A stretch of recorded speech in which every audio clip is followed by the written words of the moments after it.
So we all know those people who speak and they instantly command authority.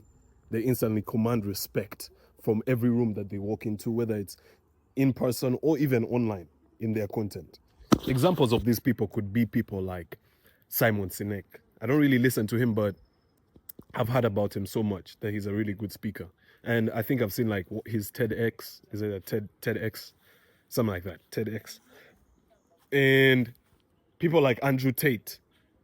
People like the Alex Hormozis. People like, man, I know so many creators who are so good at speaking. The people like Hamza. You know what I mean? The Hamza. People like that. These are people who have worked on their speaking skills. And it's not something that just comes to them naturally, literally. Trust me, they also went through the same thing that you're going through, where people ignore you or where you speak and you're not really gaining an audience or gaining authority. They've been through all this stuff, bro.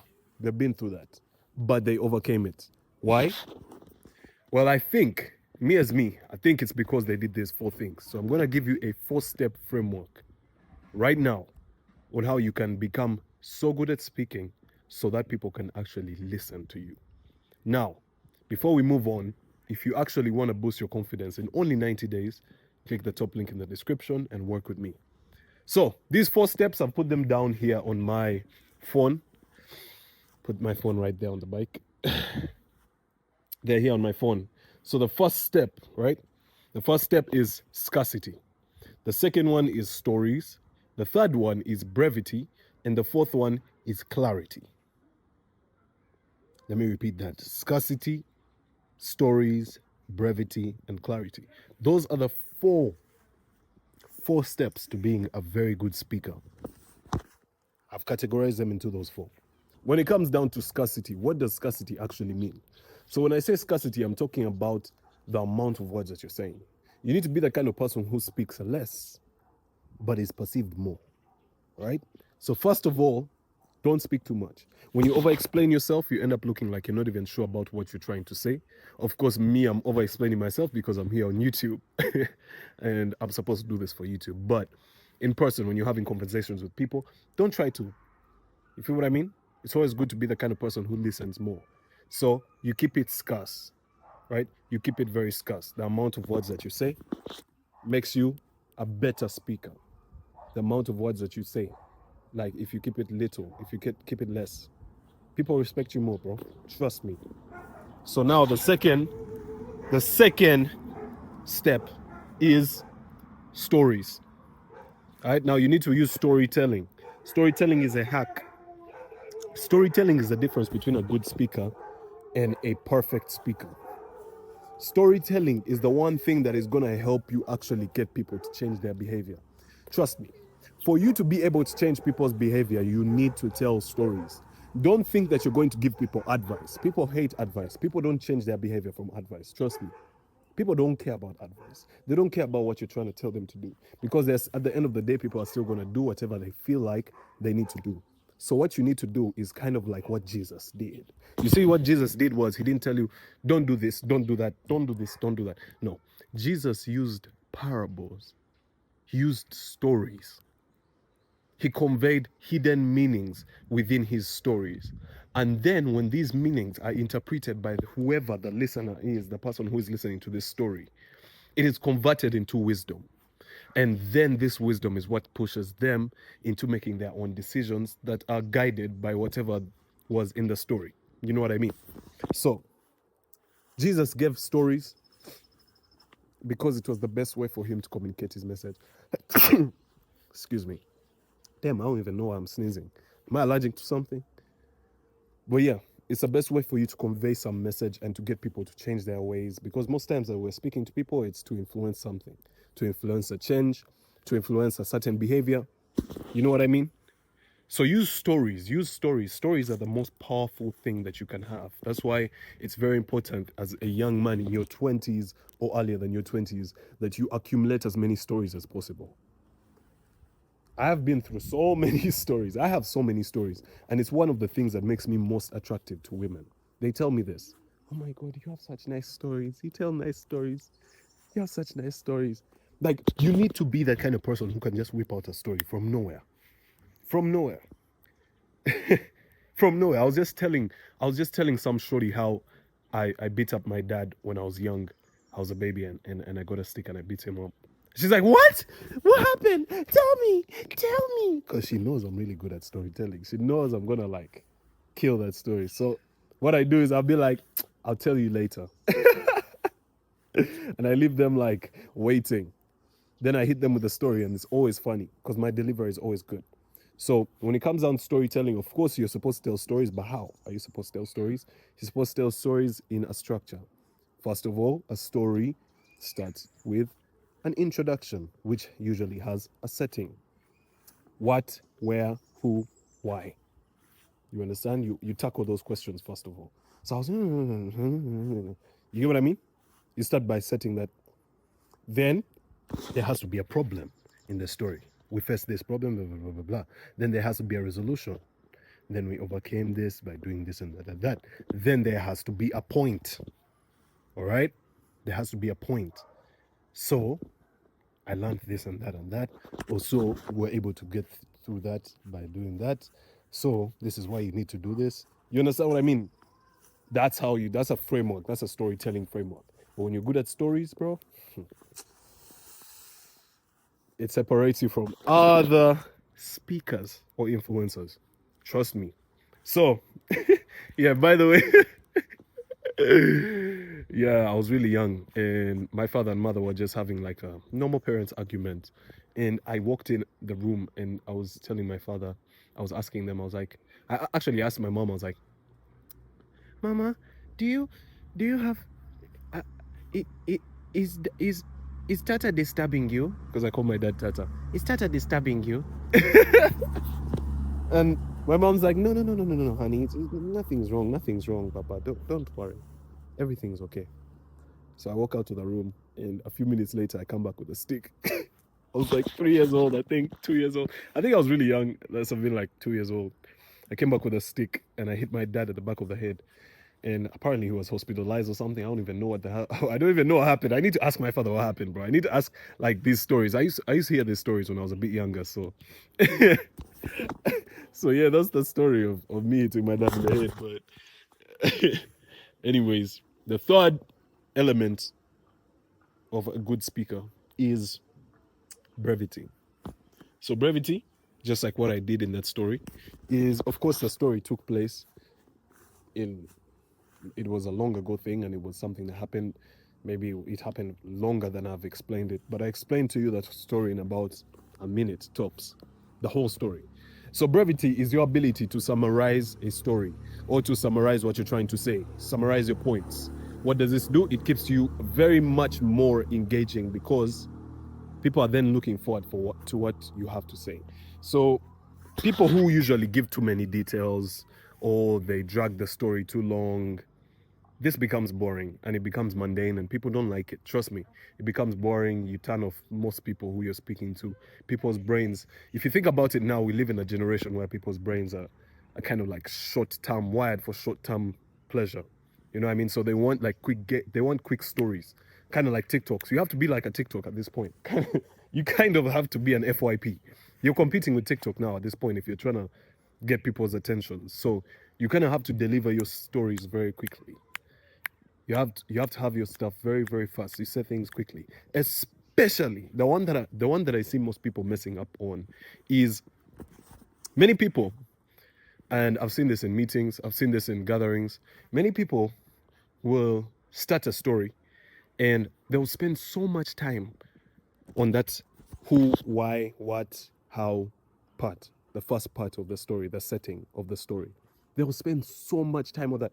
Bro, especially like my mom does this a lot. My mom loves to do this. She'll be like, oh my God, so let me tell you, yesterday, I woke up in the morning and I was like, okay, I need to go to this place. So I was putting on my shoes. I put on my shirt. Then after that, when I put on the jacket, I was like, wait, where are my shoes? But I forgot the shoes behind. So I had to go back and get the shoes. But it just turns out that the shoes were actually a bit dirty. So I had to think of getting other shoes now. It was like in the morning, right? Around the morning hours. Actually, I think it was around 5. No, maybe it was like 6. Yeah, at around 6. Was it 6 or 5? Let me first ask. Yes, sir. Was it 6 or 5? She spent so much time. She spent so much time on the setting, and this kind of like ruins the whole story. Now it's like people are just waiting. Oh god, now when's the story gonna start? So you have to get straight to the point. Be brief. Keep things brief. I always say I like to keep my thing brief. Keep it brief. Straight to the point. Quick stories, summaries. It's nice. Only expand if people ask for you to expand. And also if you're doing content, you might need to expand, because if you're doing like this kind of content that I'm doing, where I just have a couple of bullet points on my phone, then you might need to expand. You know what I mean? You might need to expand what you're talking about, give more stories, give more analogies, give more pointers, that type of thing. That's going to make you a better speaker. All right? So keep things brief. Keep things brief. It's always good to keep things brief and summarize as much as you can. So your ability to summarize is also your ability to be a good speaker. Excuse me. So the fourth element to good speech is clarity. So clarity, this one's a bit big. Clarity means you need to be clear, bro. You need to be clear, especially to the person that you're speaking to. You need to be clear. Your words might be misconstrued. Your words might be misinterpreted when you say something. So to be clear, first of all, you need to use clear language. That's number one. Make sure that the words that are coming out of your mouth can audibly be heard. Don't speak lazy. Don't speak lazy, and don't speak at a low volume. That's the worst. There are lots of cultures out there that I've seen, especially like the Mandem, the UK roadmen. You know what I mean? You guys know the roadmen. Yeah. The UK roadmen. I watched a lot of Top Boy when I was a bit younger. So I saw the way that those roadmen talk. They speak so lazy. Hey, gang, what are you saying, yeah? Hey, lads, man, we moving, yeah? Hey, what are you moving at, man? Hey, blood, look, man. You got the peas? Because I want to eat, bruv. Like, I need to feed the family, you get me? I just need to feed the family, you get me? They speak so lazy. So lazy. And you don't even understand what they're saying. They have so many filler words. I know I also use a lot of those filler words. I use a lot of, you know what I mean, slang. But you can kind of clearly hear what I'm saying. You can actually understand what I'm trying to portray. And yet, I'm not American. I am not from the UK. I have never gone to the US. I've never gone to the UK. I've been in Uganda almost all my life. I just started traveling. And I sound like this. You know what I mean? So you can still sound clear wherever you're from. It doesn't matter. It's not about really, it's not so much about where you're from. You get what I mean? You can sound clear. Then also, when it comes to clarity, you need to be able to speak your mind. Don't be the kind of person who is shy. Don't be shy. Especially when you're like with women. Say what's on your mind, bro. Say what's on your mind. Don't hold back. When you hold back, it's kind of like people can feel when you're holding back. People can feel it. People can tell that this person is holding back.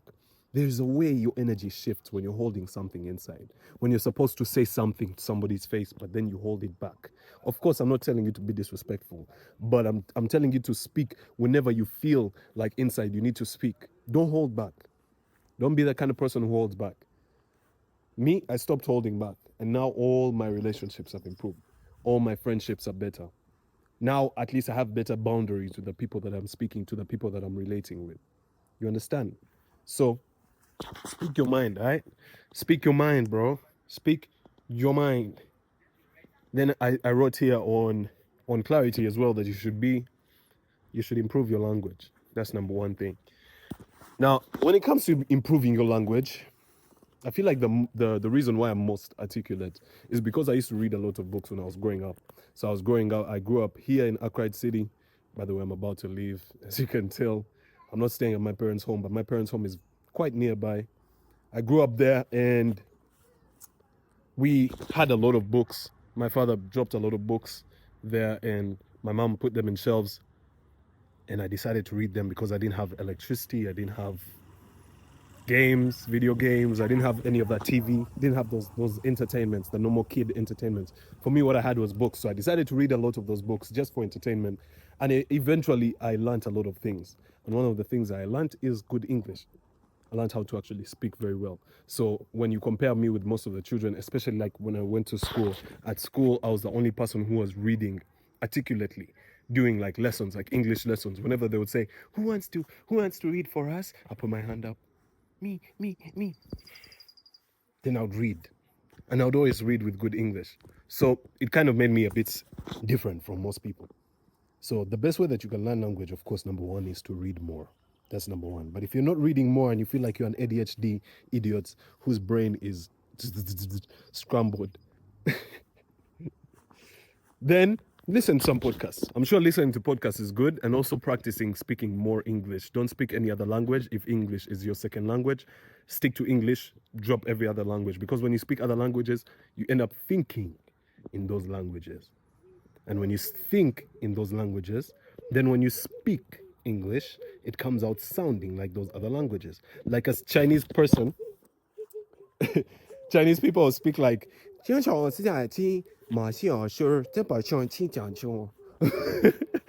then, and then when they speak English, it sounds like, why you want to go to my house? I'll kill your father. I'll kill your father and your brother. No, you should go and eat the food. We're gonna eat the food. You know what I mean? So it comes out, their English comes out sounding a bit like Chinese. It kind of has a Chinese taste to it. Even the Indians are like, you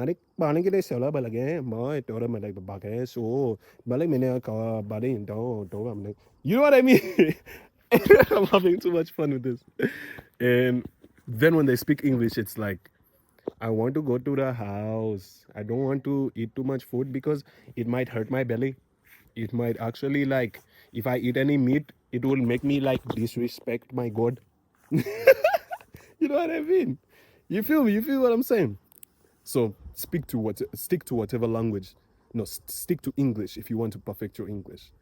And if you're somebody who speaks another language, which I don't think, because you wouldn't be watching my videos, but if you speak any other language, and let's say YouTube recommended this to you in a dubbed version of maybe your Spanish or something like that, then stick to that language and master it. When you improve your language, it's going to improve your communication skills. It's going to make you speak in a more educated fashion. You know what I mean? So that people can really take you seriously. So it's very important to improve your language. Yeah, so those are the 4 elements of a good speaker. All right? If you want to actually become a really crazy speaker, you need to master those 4 things.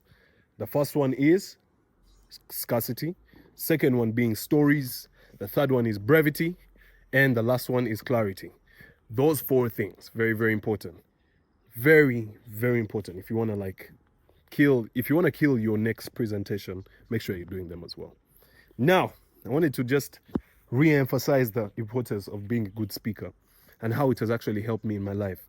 So when it comes down to public speaking, first of all, when you're a good speaker, you're no longer scared of speaking in public because you know that you've worked on your skills of being a good speaker. So now whenever you get a mic, you're able to just off the top. And by the way, a good way to speed up your speaking skills is to do improv. Improv is really good. Because when you speak, like me just speaking on this camera right here, this is kind of improv because I'm not really running off a script. I don't really have a script, just a little tripod right here because I was trying to do a tripod video, but I was like, man, it looks kind of fake. I need to do the holding of the phone video, holding of the camera video. But when you're able to speak so clearly, you become better at improv. That means that you can improvise any sort of conversation. It becomes much easier. And people start taking you more seriously. You do more business. You improve the kind of relationships that you attract into your life. You're going to set the right kind of boundaries with the people that you relate with. You're able to communicate certain things to people that you wouldn't have communicated before. So all these are benefits of being a good speaker. So you need to become a good speaker. It's actually a superpower. If you think about it, it's a superpower. So you need to become a good speaker. Don't ignore it. All right. So if you want to like turbo supercharge your journey and boost your confidence in only 90 days, click the top link in the description as I mentioned, and you will work with me. You will apply to work with me, and I'll see if you're a good fit for my program. So, peace.